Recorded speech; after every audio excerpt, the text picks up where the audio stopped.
The elevator returned to the lobby completely empty, except for a single phone lying on the floor. When we played the recording, it showed this exact hallway, but everything was green and wet. The camera zoomed in on a massive, trembling mound in the center of the room. It wasn't trash. It was a pile of hundreds of rotting corpses. And every single one of them was me. And the person holding the camera. His eyes were gouged out, and his mouth was sewn shut with twine.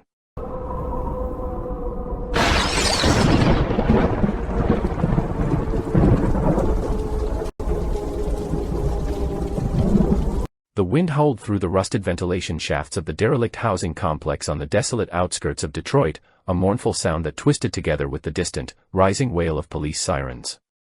Inside the lobby, the atmosphere was thick with a damp, suffocating heaviness that pressed against the lungs. A single fluorescent tube light flickered violently overhead, fighting a losing battle against the encroaching shadows. It cast long, jerking silhouettes against walls that were peeling in great strips, revealing layers of paint that had faded to the unsettling color of dried, brown blood.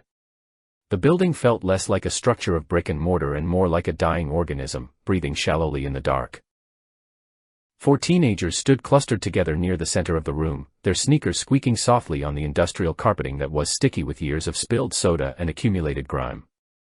They shifted their weight nervously from one foot to another, the silence between them stretching tight like a wire ready to snap. The air here smelled of chemical cleaning agents that had long since expired, barely masking the underlying stench of wet rot and ancient dust that had been settling in these corners for decades. Every small sound, from the settling of the foundation to the skittering of unseen insects, seemed amplified in the oppressive quiet of the hallway. They had chosen this specific location not by random chance, but after weeks of scouring obscure internet forums dedicated to the paranormal and the macabre. The thread they found had described this 12-story tower as a nexus point, a place where the barrier between realities was dangerously thin. The legend spoke of a tenant who had vanished without a trace in the winter of 1993, leaving behind only a cold cup of coffee and a television tuned to static. It was the perfect, terrifying stage for the ritual they intended to perform, a game that promised a glimpse into a world that mirrored their own but was fundamentally wrong. The elevator doors stood before them like the closed eyelids of a sleeping giant, the brushed steel tarnished and scratched with decades of graffiti. Crude initials and jagged symbols had been carved into the metal, scars left by previous visitors who had perhaps sought the same thrill. The digital floor indicator above the frame was dark, a dead black rectangle that offered no clue as to where the car was currently resting. There was a palpable energy radiating from the shaft, a low-frequency vibration that hummed in the soles of their shoes, suggesting that the machinery behind the walls was awake and waiting for their input. Caleb, the tallest of the group, finally broke the paralysis that had seized them. He stepped forward, the worn denim of his jacket rustling in the quiet, and pressed the call button with a thumb that trembled ever so slightly. The plastic button did not light up, but a heavy clanking sound echoed from deep within the bowels of the building, followed by the groan of rusted cables straining under a heavy load. His 3 friends watched him with a mixture of admiration and dread, their faces pale in the strobe light effect of the failing overhead lamp. No one tried to stop him, the decision had been made in silence long before they crossed the threshold. The wait for the car to descend felt interminable, a distortion of time that made seconds stretch into minutes. The mechanical whining grew louder, accompanied by the screech of metal grinding against metal, a sound that resembled a scream being dragged up through a throat of concrete. It was a violent, industrial noise that made the girl in the back of the group wrap her arms around herself, flinching as the noise reached a crescendo. With a final, shuddering thud, the elevator arrived at the ground floor, and the heavy steel doors began to slide apart with a slow, jerky motion, revealing the small, dim box that would serve as their vessel. Inside, the elevator car was surprisingly mundane, lined with forward paneling that was peeling at the corners and illuminated by a yellow, jaundiced light. Caleb turned back to look at his friends one last time, his eyes wide and reflecting the chaotic flickering of the lobby. There were no words of encouragement, no jokes to break the tension, only the shared, terrified understanding that there was no turning back now. He stepped across the gap, entering the claustrophobic space, and turned to face the open doors. As his finger hovered over the panel of buttons, ready to initiate the sequence, the darkness of the lobby seemed to lean in, watching him. Caleb, a towering figure clad in a denim jacket that had been faded by years of wear and countless washes to a pale, ghostly blue, took the decisive step forward. He moved with a heavy, deliberate grace, the rubber soles of his sneakers catching slightly on the metal threshold of the elevator car. The transition from the solid, concrete foundation of the lobby to the suspended box was marked by a sickeningly subtle dip, a groan of suspension cables that hadn't borne such weight in years. The air inside the cabin was markedly different from the hallway. It was colder, stiller, and carried the metallic tang of old copper and the sharp, ammonia-tinged scent of ancient, dried cleaner that had settled into the pores of the forward walls. He stood in the center of the small space, the yellowed plastic cover of the ceiling light buzzing with the manic energy of a dying insect, casting a jaundiced pallor over his skin. He turned slowly on his heel to face the open doors, the friction of his movement sending a faint squeak echoing through the shaft. As he completed the turn, he locked eyes with the three friends he was leaving behind on the other side of the divide. In the harsh, unflattering light of the lobby, their faces were pale masks of apprehension, eyes wide and fixed on him as if he were a diver submerging into a dark, frozen lake. Caleb forced the corners of his mouth upward into a crooked, reckless grin, an expression meant to convey confidence and bravado. Yet, the smile did not reach his eyes. In those dark, reflective pools, a glimmer of primal, instinctual fear danced wildly. It was the look of a man who realizes, perhaps a second too late, that he has stepped off a ledge and gravity is about to take hold. The silence that hung between the group was absolute and suffocating, heavier than the humid Detroit air that pressed against the boarded-up windows outside. No one dared to speak, as if a single word might shatter the fragile reality they were tampering with or, worse, alert the building to their true intentions. The only sound that dared to exist in this vacuum was the deep, rhythmic thrum of a transformer located somewhere behind the crumbling drywall. It vibrated at a frequency that was felt in the teeth and the bones rather than heard, a constant, low-level warning that the heart of this concrete beast was beating, slow and dangerous. It was a sound that suggested high voltage and neglect, a mechanical respiration that filled the pauses between their shallow breaths. Caleb stood firmly in the center of the car, his silhouette framed by the grimy steel of the doorframe. He took a deep breath, inhaling the stale, recycled air of the shaft, and then reached out with his right hand toward the control panel. The panel was a vertical strip of tarnished brass, deeply scratched and marred by the vandalism of bored teenagers from decades past. The buttons were made of cloudy, cracked plastic, some missing entirely, leaving dark, gaping holes like missing teeth. He did not press anything yet, he simply hovered his hand there, waiting for the mechanism of the doors to initiate. It was part of the ritual, a silent invitation for the machine to seal him in. With a sudden, jarring shudder that sent dust motes cascading from the ceiling tiles, the heavy steel doors began to move. They did not slide smoothly as they might have in a modern high-rise. Instead, they jerked into action with a screech of metal grinding against rusted tracks. The sound was high-pitched and painful, like a scream of protest from the building itself. Slowly, agonizingly, the two halves of the barrier began to converge, eating away at the rectangular view of the lobby. The wide expanse of the hallway, the flickering fluorescent light, and the terrified faces of his friends began to narrow, retreating into a sliver of the known world. From the lobby side, the three remaining teenagers stood paralyzed, their bodies tense and rigid. They watched through the shrinking gap, their gaze intensely focused on Caleb's figure, which was becoming increasingly obscured by the closing steel jaws. They could see the tension in his shoulders, the way his denim jacket pulled tight across his back as he leaned toward the panel. The light inside the elevator seemed to grow brighter in contrast to the dim lobby, turning the interior of the car into a glowing stage where a solitary actor was about to perform a forbidden play. They held their breath, their hearts hammering against their ribs in a synchronized rhythm of dread. Caleb's hand, which had been hovering in anticipation, finally moved with sudden, jerky precision. Through the gap, which was now no wider than a foot, his friends watched him seek out the first key in the sequence. His index finger, stained slightly with the dust of the abandoned building, extended towards the row of numbers. He bypassed the ground floor button, his finger tracking upwards, searching for the number 4. The button was located near the middle of the panel, its white numeral faded almost to invisibility. He pressed it firmly, and the plastic clicked with a dry, brittle snap that echoed loudly in the small metal box. For a heartbeat, nothing happened, and a wave of cold panic washed over the observers in the lobby. Then, with a reluctant flicker, the light behind the number 4 ignited. It was not the clean, white light of a modern LED, but a dim, reddish-orange glow from an incandescent bulb buried deep within the mechanism. It pulsed weakly, like a dying ember, but it remained lit. The command had been accepted. Caleb didn't look back at them, His focus was entirely consumed by the panel, his eyes darting across the grid of numbers as he mentally recited the combination that had been burned into his memory from the forum post. The doors continued their inexorable slide, the gap narrowing to 8 inches. The screeching of the metal tracks changed pitch, becoming a deeper, grinding rumble as the rollers fought against years of corrosion. Caleb's hand dropped lower now, moving down the brass plate with a sense of urgency. He needed to input the code before the doors fully sealed, before the car began to move on its own accord. His target was the second floor. The button was located near the bottom, covered in a layer of grime that felt greasy to the touch. He pressed it, his knuckle whitening with the force of the action. Again, the tactile click resonated through the shaft, followed by the agonizing delay before the light responded. The number 2 flickered once, twice, and then held a steady, bloody glow. The sequence had begun in earnest. Inside the lobby, the friends leaned forward, their bodies unconsciously tilting toward the closing elevator, trying to keep Caleb in their line of sight for as long as possible. They were witnesses to a code being entered into the fabric of reality, a password that would unlock a door that should have remained shut. Caleb's hand shot upwards again, moving with more confidence now that the first 2 steps had been completed without immediate disaster. He aimed for the 6th floor. This button was located higher up, near his eye level.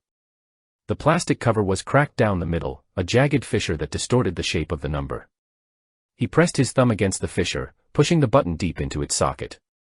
The mechanism felt spongy, the spring beneath it worn out and tired, but it eventually bottomed out with a dull thud.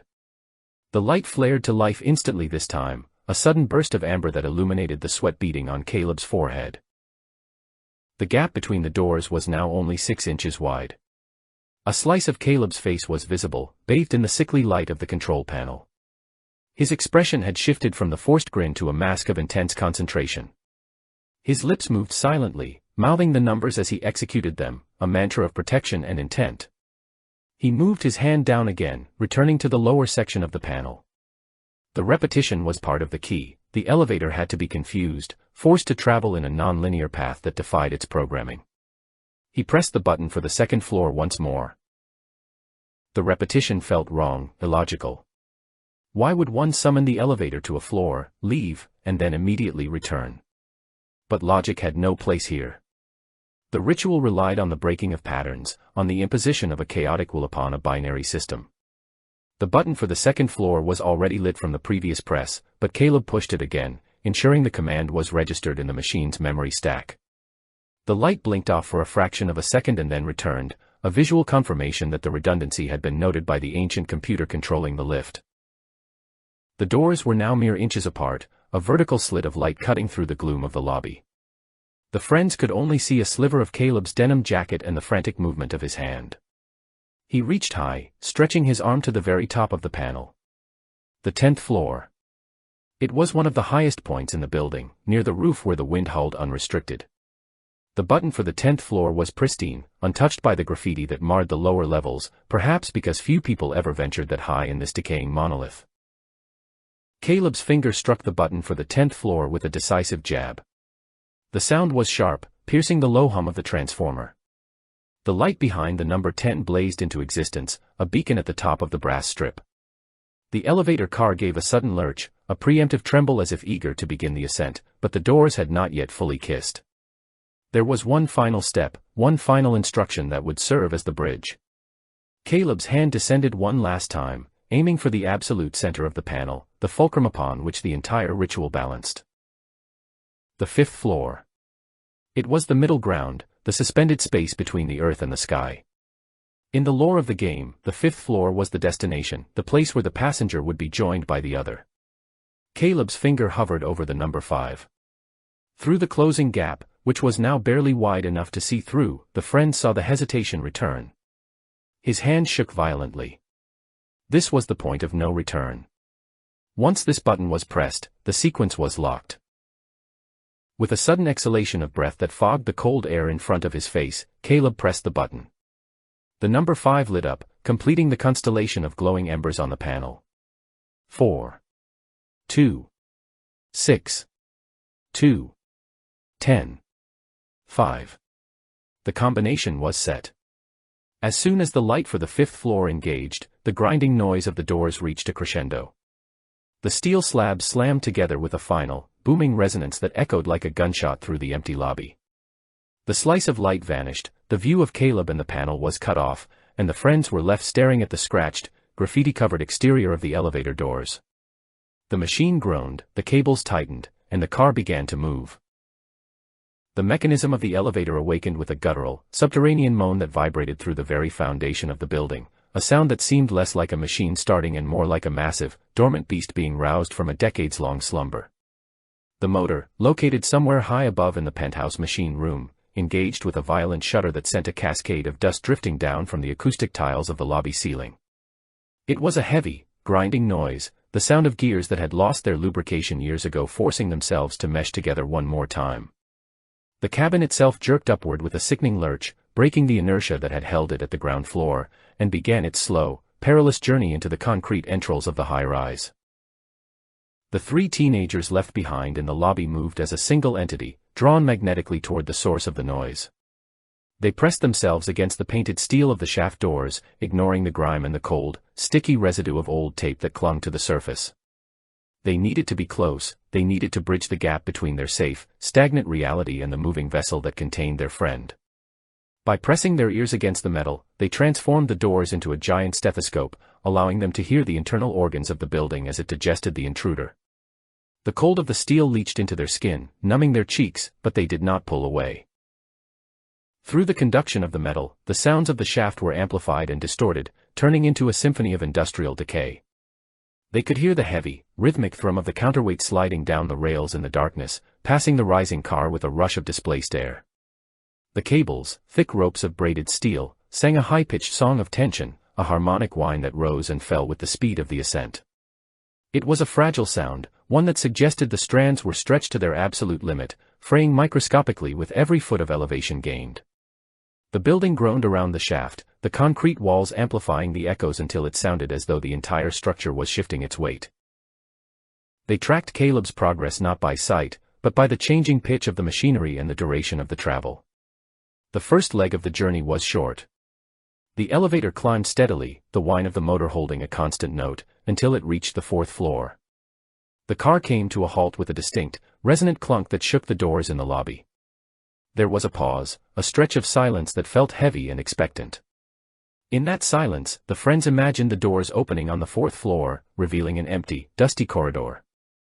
They pictured Caleb standing there, finger hovering over the closed door button, waiting for the precise second to continue the ritual. Then, the motor engaged again, but this time the pitch dropped as gravity assisted the descent. The car was moving down.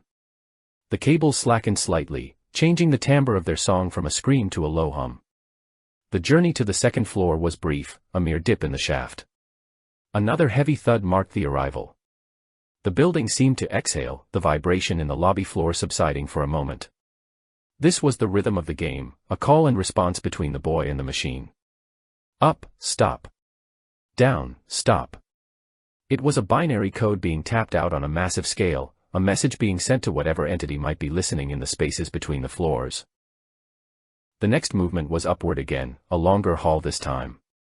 The engine whined in protest as it dragged the car from the second floor up to the sixth. The sound was laborious, a grinding struggle against the pull of the earth. The friends in the lobby held their breath, their eyes squeezed shut as they focused entirely on the auditory landscape. They could hear the guide rollers squealing against the rusted tracks, a sound like nails on a chalkboard that set their teeth on edge. The ascent felt slower than before, as if the air in the shaft was thickening, becoming a viscous fluid that resisted the elevator's passage. When the car finally settled at the sixth floor, the relief in the lobby was palpable, released in a collective sigh. But the ritual demanded repetition, a doubling back that defied efficiency. The elevator began to descend once more, returning to the second floor. This redundancy was the key to confusing the system, to breaking the linear logic of the building.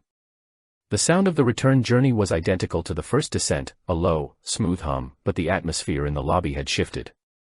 The shadows seemed to stretch longer, the flickering light overhead buzzing with a more frantic energy. The return to the second floor felt like a mistake, a glitch in the matrix, yet the heavy thud of arrival confirmed that the machine was following the nonsensical commands perfectly. Then came the longest descent of the sequence. The climb from the second floor to the 10th was a marathon for the aging machinery. The motor howled, a rising crescendo of mechanical strain that echoed down the shaft like a siren. The friends could feel the vibration increasing in intensity against their cheeks, a buzzing that rattled their skulls. As the car passed the midway point of the building, the sound of the wind in the shaft became audible, a hollow whistling that mixed with the grinding gears. They were sending him high up, near the roof, to the desolate upper reaches of the complex where the windows were blown out and the pigeons roost in the rotting drywall. The arrival at the 10th floor was marked by a shudder that was felt all the way down in the lobby.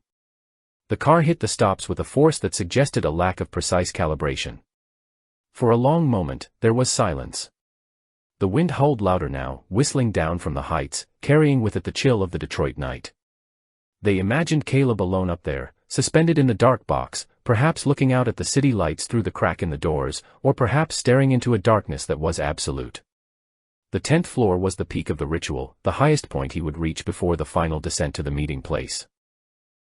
The descent to the 5th floor began. This was the critical movement.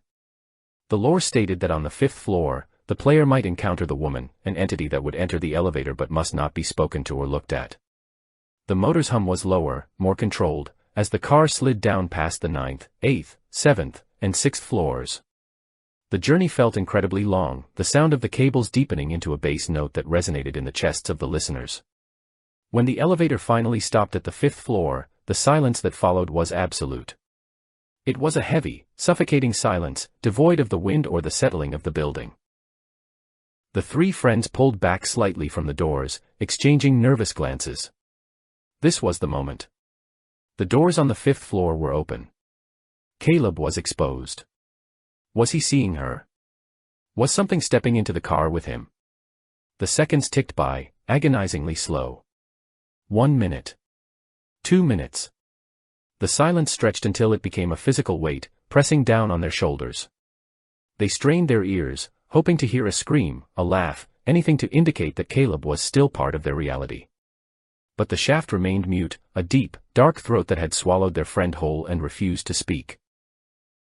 Finally, the sound of the doors closing echoed down the shaft, a distinctive metal-on-metal slide followed by a latching click. The spell of the 5th floor was broken. Now came the escape. The instructions were clear: press the button for the 1st floor. If the elevator went down, the game was over, and you walked out. If it went up, well, they tried not to think about that part. They leaned back in, pressing their ears against the cold steel with renewed desperation, waiting for the familiar low hum of the descent, the sound of the motor easing the car back to the safety of the ground. But the sound that emerged from the shaft was wrong. It didn't start with the low, releasing groan of gravity taking over. Instead, the winch slammed into gear with a violence that made the doors in the lobby rattle in their frames. The motor screamed, a high-pitched, tearing sound that was completely unlike the labored grinding of the previous ascents. It was the sound of a machine being pushed beyond its red line, spinning at a velocity it was never designed to handle. The pitch rose instantly to a shriek, piercing and painful, sounding more like a jet turbine spooling up than an elevator motor. The sensory input defied all logic. The vibration in the doors shifted direction. Instead of the sinking feeling of a descending weight, there was a sense of rapid, vertical acceleration away from them. The cables whipped and thrashed in the shaft, slapping against the walls with the sound of gunshots. The three teenagers pulled away from the doors, their eyes wide with confusion and dawning horror. The elevator wasn't coming down. It was going up. And it was going up fast. Much faster than it had moved before, as if the governor that limited its speed had been sheared off. They looked up at the digital indicator above the door, which had remained dark until now. Suddenly, the numbers flared to life in a chaotic, flickering red. 5. 6. 7. The numbers cycled with impossible speed, blurring into a streak of crimson light. 8. 9. 10. The elevator was rocketing upwards, ignoring the friction, ignoring the weight, driven by a force that felt angry and purposeful. The sound of the motor had become a continuous, deafening wail that filled the lobby, drowning out the distant sirens outside. It was a sound of violation, of physics being torn apart. 11. 12. The numbers flashed on the screen, illuminating the terror on the faces of the group. The building had only 12 floors. Above that was the machine room, a concrete box filled with gears and grease, and above that, the tar-papered roof and the open sky. There was nowhere left to go. Logic dictated that the elevator would slam into the ceiling of the shaft, crushing the car and everyone inside against the heavy concrete cap. They braced themselves for the impact, covering their ears, waiting for the catastrophic crash that would signal the end of Caleb's life. But the crash never came. The indicator flashed the number 12, and then, with a pop that sounded like a bulb blowing out, the display shattered into a scramble of nonsensical alien glyphs. The screaming of the motor did not stop, it shifted frequency, passing out of the range of human hearing into a vibration that shook the teeth in their gums and blurred their vision. The cables were singing a song of impossibility, running smoothly, endlessly, as if the shaft had suddenly extended into infinity. The noise of the car passing the physical limit of the building was not a collision, but a tearing sound, wet and organic, like fabric ripping or meat separating from bone. Dust and chunks of plaster began to rain down from the ceiling of the lobby, covering the teenagers in a fine white powder. The floor beneath them rippled like water, the seismic shockwave of the elevator's impossible passage distorting the solid ground. They stumbled back, clutching at each other for support, their eyes fixed on the doors of the shaft. Behind those doors, the sound of the ascent continued, fading into the distance not because it was stopping, but because it was going so far away, so incredibly high, that the noise was being swallowed by the atmosphere. The sensation of vertigo hit them even though they were standing on firm ground. They could feel the motion in their own stomachs, a sympathetic resonance with their friend who was currently rocketing upwards into the void. The heavy, humid air of the lobby seemed to be sucked toward the elevator doors, creating a draft that whistled through the cracks, pulling at their clothes and hair. It was as if the shaft had become a vacuum, a hole punched through the world that was draining the reality out of the room. The smell of ozone and burnt wiring flooded the space, sharp and electric, masking the scent of the old rot. Outside the building, the wind must have been howling, but inside, the only reality was the fading scream of the elevator. It had passed the roof. It had passed the sky. It was continuing upward into a space that had no coordinates, a vertical trajectory that led nowhere. The friends stood paralyzed in the white dust, the red glow of the broken display reflecting in their tear-filled eyes, listening to the impossible, unending ascent of a machine that had broken the leash of the material world. The vibration in the walls escalated from a mechanical hum to a structural convulsion that threatened to tear the very skeleton of the building apart.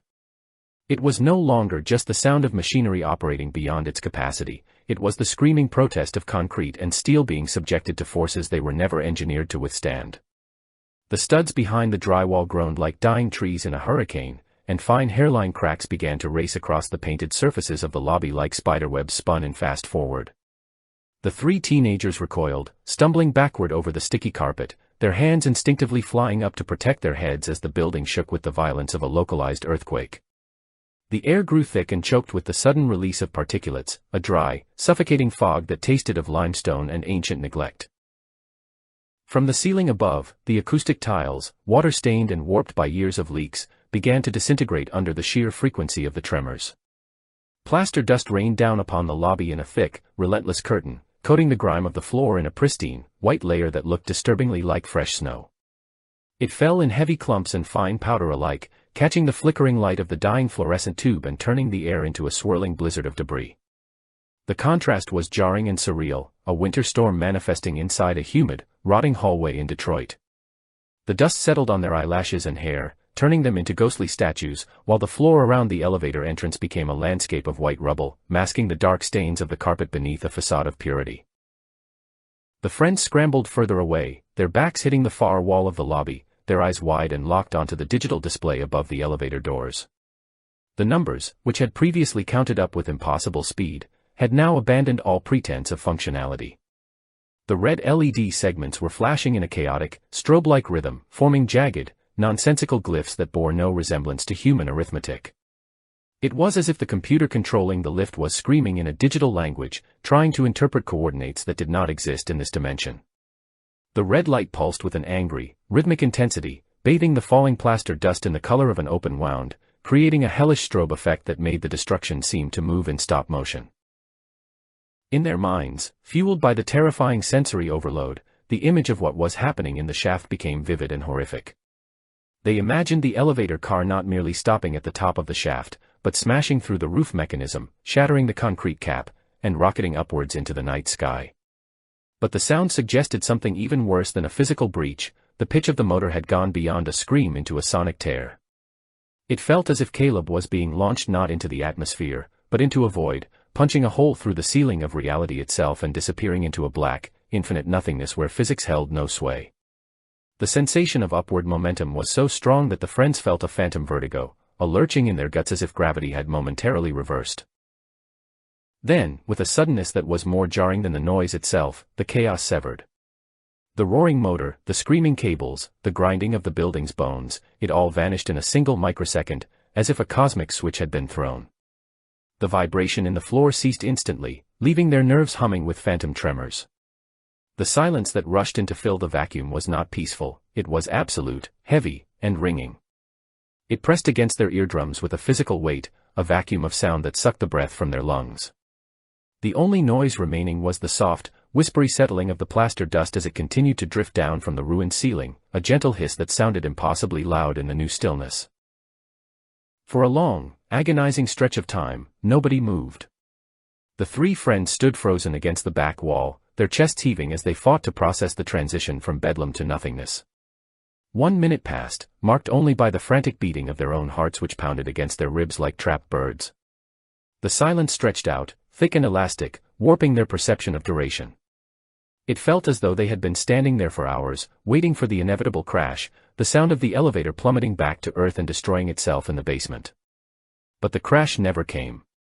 There was only the heavy, suffocating quiet of the abandoned building, reclaiming its territory after the intrusion. A second minute ticked by, each second elongating into an eternity of dread. The fluorescent light overhead, which had flickered violently during the event, now buzzed with a steady, monotonous hum, the only sign that electricity still flowed through the complex. The white dust on the floor remained undisturbed, a virgin snowfield in a place of decay. They exchanged terrified glances, communicating without words, asking the questions they were too afraid to voice. Was he gone? Was he dead? Had the elevator simply disintegrated? The fear was a cold knot in their stomachs, a realization that they had pushed a harmless urban legend too far and had broken something fundamental. The reality of the empty lobby felt hostile now, as if the building itself was holding its breath, watching them. And then, a sound cut through the silence, so incongruous that it made them jump in unison. It was a melodic, two-tone chime, ding-dong, clear, bright, and cheerful. It was the standard arrival tone of a commercial elevator, the kind one might hear in a busy hotel or a department store, a sound designed to announce a mundane convenience. Here, in the ruins of the Detroit projects, amidst the falling plaster and the smell of ozone, it sounded obscene. It was a polite, digital announcement of return, echoing cleanly off the peeling walls, mocking the terror they had just experienced. The dissonance between the cheerful sound and the grim setting sent a fresh wave of goosebumps rippling down their arms. Simultaneously, the heavy steel doors of the elevator, which had been sealed tight during the ordeal, began to slide apart. They moved with a smooth, oiled grace that they had not possessed earlier, gliding open without a single squeak or shudder. The motion was slow and inviting, revealing the interior of the cabin inch by inch. The friends held their breath, bracing themselves for what they might see, a mangled body, a gore-splattered interior, or perhaps some unspeakable horror from the other side. They leaned forward, eyes straining against the gloom, ready to scream. But the cabin was empty. The jaundiced light inside flickered rhythmically, illuminating the forward panels and the scarred metal floor. There was no Caleb. There was no monster. The space was vacant, save for the swirling dust motes dancing in the beam of the light. The emptiness was somehow more terrifying than a corpse, it implied a total erasure, a theft of a human being by the machine. The elevator sat there, doors wide open, waiting innocently, a hollow box that had swallowed their friend and returned hungry for more. It looked exactly as it had when Caleb had stepped into it, except for the palpable absence that filled the air like a noxious gas. Yet, as their eyes adjusted to the interior, they noticed a single object breaking the monotony of the dirty floor. Lying almost perfectly in the center of the cabin, face up, was Caleb's smartphone. It was encased in a rugged black cover, looking small and fragile against the expanse of the metal floor. The screen was active, glowing with a soft, blue-white luminescence that cut through the dim lighting of the elevator. The light from the phone reflected off the polished steel walls, creating a small pool of brightness in the center of the car. It was the only evidence that Caleb had ever been there, a digital breadcrumb left behind in the belly of the beast. Cautiously, moving as if the floor might give way beneath them at any moment, the group detached themselves from the back wall. They crept toward the open elevator, their footsteps muffled by the layer of white dust. The girl who had been closest to Caleb, her hands trembling violently, took the lead. She approached the threshold of the elevator but stopped just short of entering, wary of the trap. She extended her arm, her fingers stretching into the cabin to retrieve the device. The air inside the elevator felt significantly colder than the lobby, radiating a chill that seemed to seep from the metal itself. She snatched the phone from the floor and recoiled instantly, pulling it back into the safety of the hallway as if she had just reached into a fire. The screen was warm to the touch, the processor working hard. As she looked down at the display, the other two crowded around her shoulders, forming a tight, protective circle in the devastation of the lobby. The camera app was open, and the video recording was still active. The red timer at the top of the screen counted upward, ticking away the seconds with relentless precision. The girl's breath hitched in her throat as she read the numbers. The timer displayed 32 minutes and 14 seconds. She blinked, thinking her eyes were deceiving her in the panic, but the numbers were clear. 32 minutes. A wave of vertigo washed over them. It had been no more than 5 minutes since Caleb had stepped into the elevator. They had stood there, watching the doors, enduring the shaking and the noise for only a fraction of that time. The discrepancy was impossible, a physical violation of the linear flow of their lives. Where had the extra 27 minutes gone? Had time accelerated inside the box? Or had Caleb been somewhere else, somewhere where time flowed like a different current, before the phone was returned to them? The implications made the device feel heavy in her hand, like a chunk of radioactive lead. With a finger that shook so badly she had to steady it with her other hand, the girl tapped the screen to stop the recording. The red square turned into a white triangle, and the timer halted. The file saved, a thumbnail appearing in the corner of the screen. The image on the thumbnail was dark and blurry, impossible to decipher. She took a deep, shuddering breath, the smell of the plaster dust filling her nose, and pressed the gallery icon. The video loaded instantly. She saw the timeline bar at the bottom, a long strip of digital information representing the missing half hour of their friend's life. She didn't want to watch it. Every instinct in her body screamed at her to throw the phone against the wall, to smash it into silence and run out of the building into the cool, sane air of Detroit. But the need to know, the desperate hope that Caleb might be alive or that there might be a clue to his whereabouts, overrode the terror. She placed her thumb on the scrubber bar. She didn't start from the beginning, instead, she dragged the slider backward, watching the frames blur in reverse. She was looking for the transition, the moment the world changed.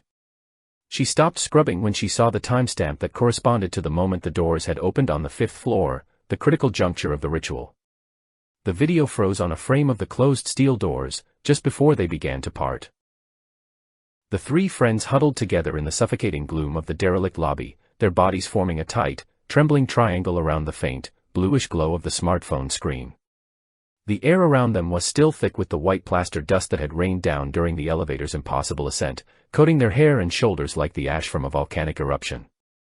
They were scarcely breathing, their lungs burning with the effort to remain silent, as if the slightest exhalation might shatter the fragile connection to the device in their hands.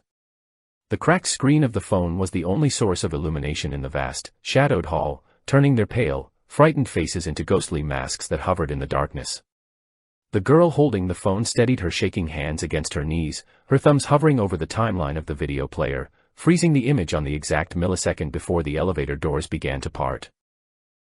The timestamp on the video file indicated that this footage was recorded 27 minutes into the future relative to the start of the recording, yet in their timeline, only moments had passed.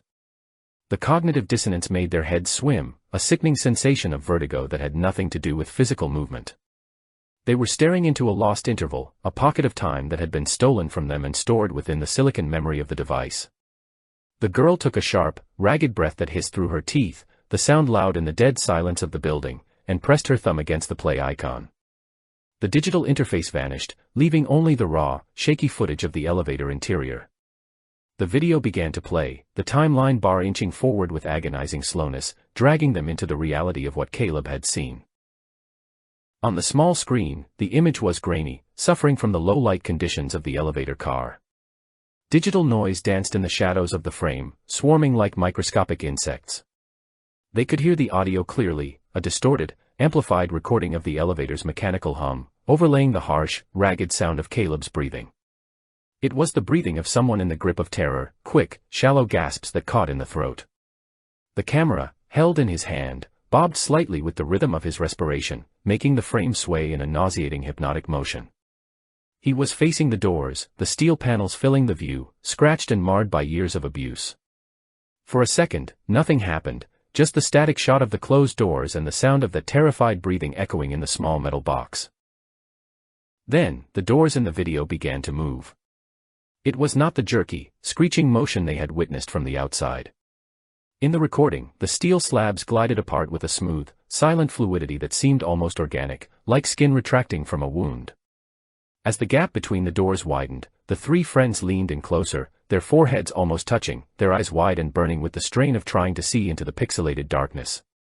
They expected to see a brick wall, or perhaps the open sky of the roof, or maybe even the fires of some subterranean hell.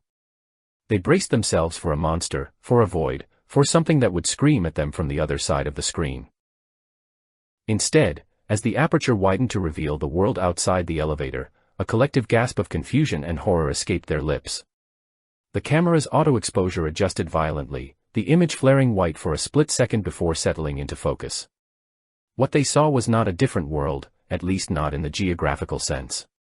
It was the lobby. The same peeling paint, the same water-damaged ceiling tiles, the same sticky, soda-stained carpet. They recognized the graffiti tag on the opposite wall, a jagged blue signature that they had walked past a dozen times. The geometry of the room was identical, the layout of the shadows familiar. It was the place they were standing in right now, captured on video from the perspective of the elevator they were currently staring at. But while the structure was identical, the atmosphere was fundamentally, terrifyingly wrong. In their current reality, the lobby was lit by a failing, flickering fluorescent tube that cast a sickly yellow, jaundiced light over everything. The shadows were deep black and gray. But on the screen, the world was bathed in a luminous, pervasive green. It was not the green of nature or life, it was the color of radiation, of deep-sea bioluminescence, of chemical waste burning in a sterile lab. The light didn't seem to come from a specific source like a bulb, rather, it seemed to emanate from the air itself, a thick, phosphorescent fog that filled the lobby and coated every surface in a layer of verdigris. The camera in the video adjusted to this new lighting, the color shifting and distorting. The red exit sign above the main doors was rendered as a dark, bruised purple in the green wash. The peeling paint on the walls looked like shedding reptile skin, glistening with a wet, sickly sheen that wasn't there in the real world. The silence in the video was absolute. The mechanical hum of the elevator had cut out the moment the doors opened, leaving a void of sound that was even more oppressive than the noise. There were no distant sirens, no wind howling in the vents, no settling of the building's foundation. It was a vacuum of auditory sensory input, save for Caleb's breathing, which had become a whimpering, hitching sound behind the camera. Caleb's hand, visible at the edge of the frame, was trembling violently. The camera shook, blurring the green-tinted image, creating trails of light that smeared across the screen like tracers. He hesitated at the threshold, the camera panning slightly to the left and right, scanning the immediate area outside the elevator. The friends watching the video felt a surge of irrational hope that he would stay in the car, that he would press the button to close the doors and end the ritual. But the logic of the nightmare demanded participation. The camera moved forward. The view dipped as Caleb took a step, the perspective shifting from the interior of the car to the open expanse of the lobby. The sound of his sneaker hitting the carpet in the video was a wet, squelching thud, distinct and gross, as if the floor was saturated with liquid. In the real lobby, the carpet was dry and dusty, but in the green world, it sounded boggy and rotten. Caleb moved fully out of the elevator, and the camera panned around in a wide, erratic arc.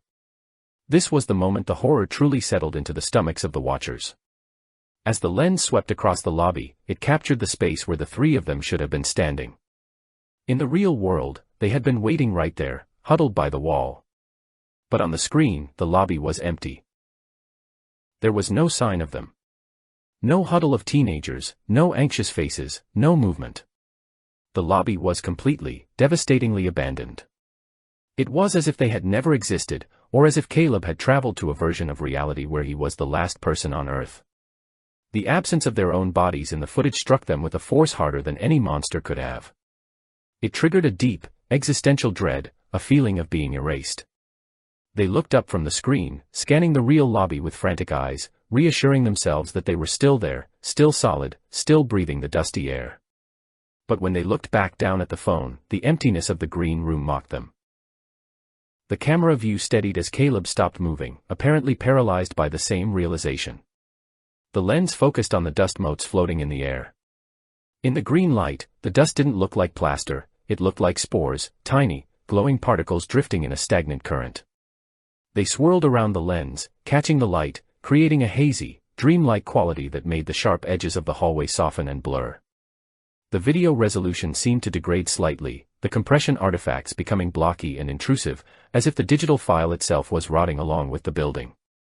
The green hue deepened, shifting from a pale lime to a dark, toxic emerald that swallowed the details of the background. Caleb's breathing in the recording began to accelerate, bordering on hyperventilation. The microphone picked up the wet sound of him swallowing, the click of his dry throat. He turned the camera slowly, deliberately, away from the empty wall where his friends should have been, and directed it toward the center of the room. The movement was smooth but heavy, as if he was pushing the phone through water. The autofocus motor in the lens whirred audibly, a tiny mechanical insect struggling to find purchase on the low-contrast details of the monochromatic environment. The image pulsed in and out of clarity, searching for a subject. In the center of the lobby, in the real world, there was nothing but a wide expanse of dirty carpet, perhaps a few discarded flyers and the layer of fresh white dust. But in the video, the center of the room was the focal point of the green light. The phosphorescence seemed brightest there, pooling in the middle of the floor like a spotlight on a stage. The camera drifted toward it, drawn by an invisible gravity. Caleb began to walk again, his footsteps heavy and dragging. Each step brought the lens closer to the center, and with each step, the sense of wrongness intensified. The air in the video seemed to ripple, distorting the view of the far wall, bending the straight lines of the architecture into subtle, nauseating curves. The friends watching the screen felt a sympathetic pull, a desire to look away mixed with an inability to close their eyes. They knew, with the instinct of prey animals, that whatever was in the center of that room was something that should not be seen. Yet, Caleb was walking right toward it. The camera was his eye, and by extension, it was their eye. They were being forced to witness a discovery that had already happened, trapped in a deterministic loop of viewing. The phone screen felt hot in the girl's hand, the battery warming up as the processor churned through the corrupted video data. As Caleb approached the middle of the lobby, the camera tilted down slightly. The floor around the center was different. The carpet was darker, stained with a black substance that looked like oil or tar under the green light. The stain radiated outward in a starburst pattern, damp and glistening. The camera followed the lines of the stain inward, tracking them to their source. The lens flared again as a pulse of green light washed over the sensor, momentarily blinding the viewers with a wall of digital white noise. When the image cleared, Caleb was standing just a few feet away from the center of the atrium. The camera stopped moving. Caleb had frozen. The audio track fell silent for a heartbeat, his breathing suspended. Then, a sound came through the tiny speaker, a low, wet sound, like meat being stirred in a bowl. It was quiet, barely audible over the static, but it was distinct enough to make the skin on the back of the watcher's necks crawl. The camera slowly lifted from the floor, panning up to reveal what occupied the center of the space. It wasn't empty space anymore. The green light caressed a shape, a mound that rose from the stained carpet. The autofocus hunted again, the square on the screen expanding and contracting as it tried to lock onto the complex, chaotic geometry of the object in front of it. The image was blurry at first, a smear of dark shapes and pale textures. It looked like a sculpture made of discarded mannequins, or a heap of old clothes left by squatters. But the textures were too soft, too organic. The camera moved in a few inches closer, the macro mode engaging. The pixels sharpened. The blur resolved into edges and curves. The friends squinted at the screen, their brains refusing to process the visual data. They tried to interpret the shapes as innocent objects, trash bags, furniture, debris. But the patterns were too familiar. They saw the curve of a shoulder, the bend of a knee, the splay of fingers. The camera continued its slow, inexorable zoom, pushing past the boundary of comfort, invading the personal space of the thing in the center. The green light cast deep, sharp shadows across the surface of the mound, highlighting the ridges and valleys of the chaotic pile. Caleb's hand must have been shaking uncontrollably now, because the image vibrated with a frequency that made it hard to focus.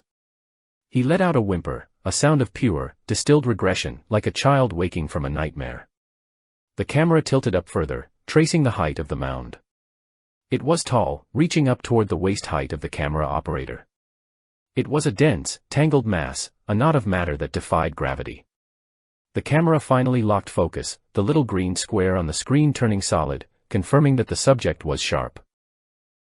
The lens stared directly into the center of the lobby, capturing the intricate, horrific detail of the pile in high definition. The lighting, that terrible green phosphorescence, seeped into every crevice, illuminating the wetness, the decay, and the terrible stillness of the object. The video didn't cut away, it held the shot, forcing the viewer to look, to analyze, to understand. The three friends in the real lobby, surrounded by the white dust and the yellow light, leaned in until their noses almost touched the glass, their minds racing to catch up with their eyes, teetering on the edge of a scream that was building in their chests. The camera was steady now, offering a portrait of the atrocity, waiting for them to recognize what they were seeing. The camera lens on the smartphone screen finally overcame the limitations of the digital zoom and the low light distortion, locking its focus on the monstrosity that dominated the center of the alternate lobby. What had appeared in the initial blurry frames as a chaotic heap of discarded furniture or a sculpture of refuse now resolved into a horrifying clarity that assaulted the senses of the three watchers. The green phosphorescent light, which bathed the scene in a toxic, underwater glow, clung to surfaces that were slick with moisture, highlighting textures that were unmistakably organic. It was a texture of soft, yielding matter, of skin that had lost its elasticity, and of fluids that had pooled and coagulated in the valleys of a terrifying topography. The mound was not a collection of inanimate objects, it was a ziggurat of biological waste, a grotesque monument constructed entirely from human remains that had been discarded with the casual indifference of a slaughterhouse. The structure of the pile was a chaotic tangle of limbs and torsos, woven together in a complex, macabre knot that defied any sense of dignity or order. Arms were twisted at impossible angles, legs were draped over shoulders, and heads were buried in the cavities of other bodies, creating a dense, interlocking wall of flesh. The clothing on the bodies was tattered and stained, the fabric dark with fluids that looked like oil under the night vision green of the camera but were undoubtedly blood and decomposition. The sheer scale of the mound was staggering, it rose from the stained carpet to the height of a man's chest, a solid mass of death that occupied the exact physical space where the three living friends were currently standing in the real world. They were looking at their own grave, a mass burial site located in the mirror dimension of the building they had foolishly trespassed into. As the camera in Caleb's trembling hand pushed closer, the details became agonizingly specific, stripping away any hope that this was a random collection of victims. The lens hovered over a denim jacket that was visible near the base of the pile. It was a faded blue, the fabric worn at the elbows, identical to the one Caleb had been wearing when he stepped into the elevator mere minutes ago.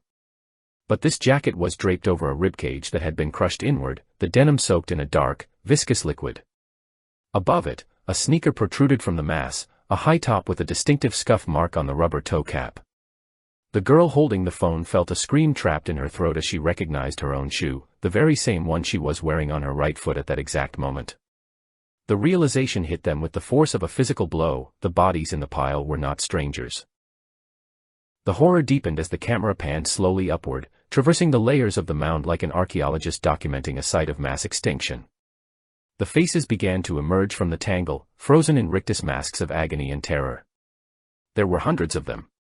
And every single face belonged to one of the four teenagers present in the narrative.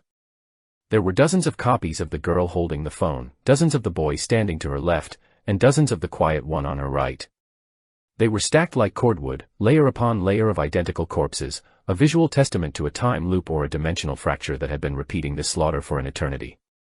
The repetition of their own features, over and over again, created a sense of vertigo that threatened to shatter their minds, a recursive nightmare where their existence was nothing more than raw material for this atrocity. The camera revealed the horrifying timeline of the pile, showing the strata of decay that implied a history stretching back for years. At the very bottom of the heap, where the weight of the bodies was greatest, the forms were skeletal and dusty, mere bundles of bones wrapped in rotting rags, crumbling into the carpet. Above them were bodies in the bloated, liquefying stages of advanced decomposition, their features distended and unrecognizable, skin slipping from the muscle in gray, wet sheets. Higher up, the bodies were fresher, their skin still possessing the pallor of the recently dead, eyes wide and staring at nothing. And at the very top, looking as if they had been thrown there only seconds ago, were fresh corpses, warm and limp, blood still dripping from their wounds onto the faces of the layers beneath. It was a vertical timeline of their own deaths, a history of failure repeated hundreds of times. The friends in the lobby stood paralyzed, their eyes locked on the screen, unable to look away from the proof of their own inevitable demise. The video was a window into a hell where they had already died 1,000 times, where their bodies were treated as refused to be stacked and forgotten. The green light of the video flickered, casting moving shadows across the dead faces, making them seem to writhe and grimace as if they were trying to speak from the other side of the screen. The silence in the real lobby was absolute, but in their minds, they could hear the wet, squelching sound of the pile settling, the shifting of bones and flesh as gravity compressed the mound. The air in the lobby seemed to grow colder, the smell of the plaster dust replaced by the phantom stench of rot that radiated from the digital image. In the video, the camera movement became erratic, jerking violently as Caleb's composure finally shattered. The audio track picked up a sound that was more animal than human, a high, keening whimper that bubbled up from his chest, a sound of pure, distilled despair. He backed away from the pile, the camera swaying wildly, capturing blurred glimpses of the peeling walls and the empty elevator shaft. He seemed to be struggling with the device, his fingers fumbling over the screen as if trying to switch the camera mode. The image spun, the green world blurring into a streak of nauseating light, before the view stabilized again. But this time, the camera was no longer pointing at the room. It was pointing at him. Caleb had switched the phone to the front-facing camera, turning the lens upon himself in a final, desperate act of documentation. The three friends leaned in, desperate to see his face, to see the eyes of the person who was witnessing this nightmare. They expected to see his fear, his tears, perhaps a plea for help mouthed silently into the lens. But what appeared on the screen was a visage that defied all reason, a mutilation that suggested he had been in that other place for far longer than the video duration suggested. The face that looked back at them was Caleb's, but it had been altered by a surgeon of distinct cruelty. His skin was pale and waxy, possessing the same artificial sheen as the bodies in the pile, as if the life had been drained out of him long before he turned the camera. Where his eyes should have been, there were only deep, dark voids. His eye sockets had been emptied, the globes removed with surgical precision, leaving behind hollow pits that seemed to absorb the green ambient light of the hallway. The skin around the orbits was not torn or bleeding, it was smooth and healed, implying that this blinding had happened continuously or was a permanent state of his existence in this realm. He stared blindly into the lens, the darkness of his skull confronting the terror of his friends. But it was his mouth that froze the blood in their veins. His lips were pressed tightly together and sealed shut, not by glue or natural fusion, but by a thick, coarse twine that had been stitched through his flesh. The stitching was crude and industrial, the rough fiber piercing his upper and lower lips in a series of jagged loops. The twine was pulled tight, puckering the skin and sealing his jaw in a permanent, enforced silence.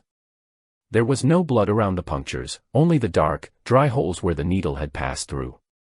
It was a modification designed to prevent speech, to prevent screaming, to ensure that whatever secrets he had learned in the silo of dead bodies would never be spoken aloud. Caleb's face was a mask of torture, a symbol of sensory deprivation imposed by the entities that ruled the elevator's destination. He brought the camera closer to his face, filling the screen with the horrific details of the twine and the empty sockets, forcing his friends to examine the craftsmanship of his silencing.